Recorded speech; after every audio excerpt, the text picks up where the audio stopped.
வீடியோவை தொடர்ந்து பார்க்குறதுக்கு முன்னால் கீழே உள்ள சப்ஸ்கிரைப் பெல் பட்டனை கிளிக் பண்ணுங்கள். அப்போ தான் தொடர்ந்து வரும் செய்திகளை நீங்கள் பார்க்க முடியும்.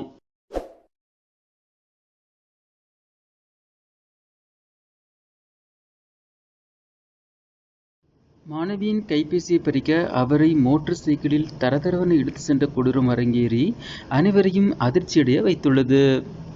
பட்டப்பகலில் நடந்த இந்த பயங்கர சம்பவமானது சிறுமியை 350 மீட்டர் பைக்கில் தரதரவென இழுத்து சென்று இரக்கமே இல்லாமல் கொடூரர்கள் நடத்திய இந்த சம்பவம் அனைவரையும் பதற வைத்துள்ளது. பஞ்சாப் மாநிலம் ஜலந்தர் பகுதியில் கடந்த சனிக்கிழமை நடந்த ஒரு கொடூர சம்பவம் தொடர்பான வீடியோ வெளியாகி பெரும் அதிர்ச்சியை ஏற்படுத்தியுள்ளது.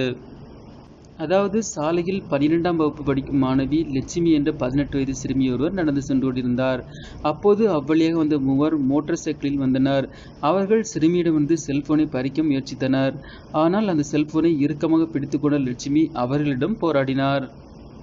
அப்போது கல்லஞ்சம் படைத்த அந்த கொடூரர்கள் சிறுமியை 350 மீட்டர் தூரம் மோட்டார் சைக்கிளில் தரதரவென இழுத்து சென்றுள்ளனர். கடைசியாக அந்த கொடூரர்கள் செல்போனை பிடுங்கிக் கொண்டு அங்கிருந்து சென்றுவிட்டனர்.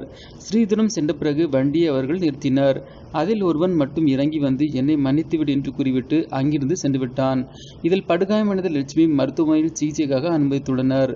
மேலும் இதுகுறித்து சிறுமியின் பெற்றோர் கொடுத்த புகாரின் பேரில் காவல்துறையினர் வழக்கு பதிவு செய்து விசாரணை நடத்தியுள்ளனர்.